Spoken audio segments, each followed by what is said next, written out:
Place Stalingrad, Damien Fleuron, on écoute Jean-Luc Mélenchon et ce score de 11%. On va faire en deux temps. Un temps résumé et après, qu'est-ce que vous êtes nombreux. Mais taisez-vous donc là, devant.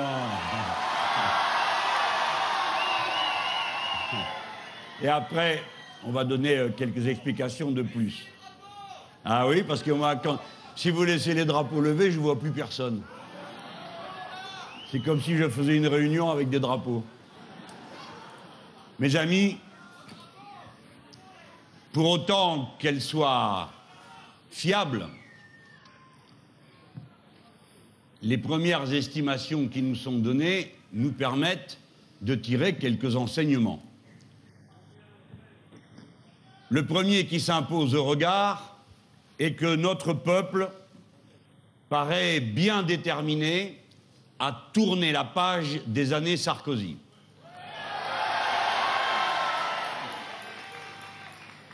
Le total des voix des droites, dans toutes leurs composantes, recule par rapport à 2007. Mais l'extrême droite est à haut niveau. Nous avons donc eu raison de concentrer notre campagne sur l'analyse et la critique radicale des propositions de l'extrême droite. Nous avons eu raison de le faire et si nous ne l'avions pas fait, peut-être le résultat ce soir serait-il encore plus alarmant. Il l'est. Alors, c'est le moment pour moi de dire combien nous nous sommes sentis seuls à certains moments dans cette bataille.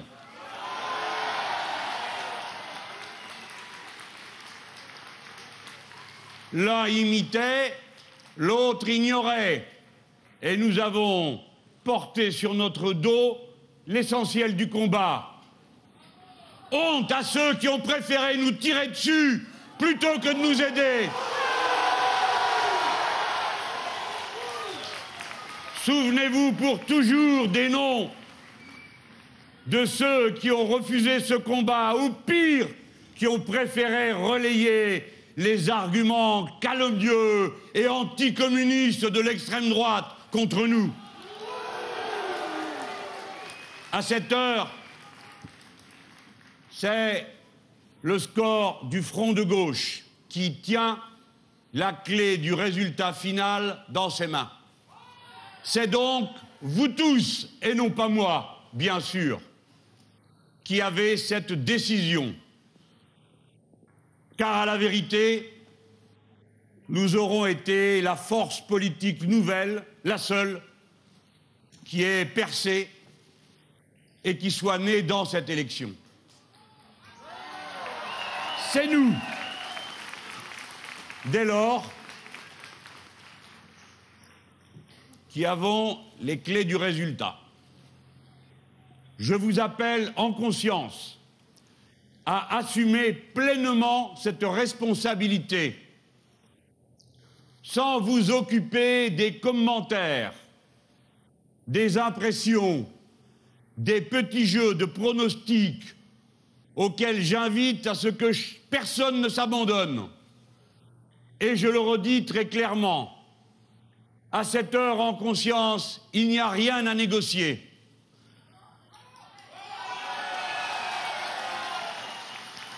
Notre engagement n'a besoin d'aucune autorisation, ni d'aucune cajolerie pour se déployer dans toute sa force. Je vous appelle à vous mobiliser aux rendez-vous qui vous sont donnés. Le 1er mai, derrière nos syndicats, avec la classe ouvrière dans la lutte. Notre camp, notre famille politique, le monde du travail et de ses revendications. Je vous appelle à vous retrouver le 6 mai, sans rien demander en échange.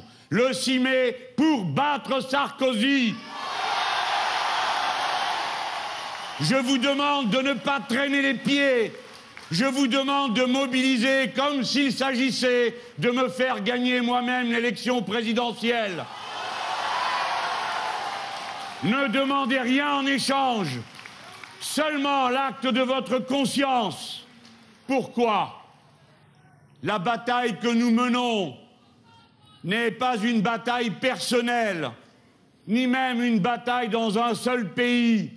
Il s'agit de retourner la table, de renverser la tendance qui, en Europe, maintient tous les peuples sous le joug de l'axe Sarkozy-Merkel. Il faut le briser en France. Voilà ce que nous allons faire. Et parce que nous allons le faire, alors, il sera clair, net et sans bavure que c'est nous qui faisons les décisions dorénavant, à gauche et dans le pays. Élevons-nous à la hauteur du pouvoir qui nous a été donné par notre rassemblement. Continuons tranquillement de marcher notre chemin, car, je vous le dis, inéluctablement, l'histoire vient à notre rencontre et nous allons à la sienne. Inéluctablement, les solutions que nous avons défendues, et principalement celles du partage des richesses et du changement de régime, seront mis à l'ordre du jour par les chocs qui s'annoncent. Quel que soit le président de la République qui sera élu, la finance d'ores et déjà est déterminée à agresser le peuple français. Et alors, quel que soit le responsable, il n'aura d'autre choix que de se soumettre ou de résister. Et pour ce qui est de résister, il n'y a qu'une force, la nôtre.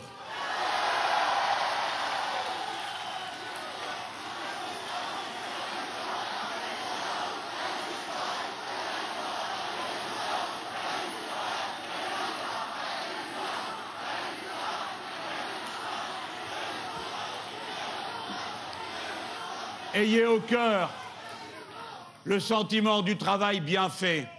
N'oubliez jamais les images de la force de votre rassemblement. Ne vous laissez plus jamais éparpiller, disperser.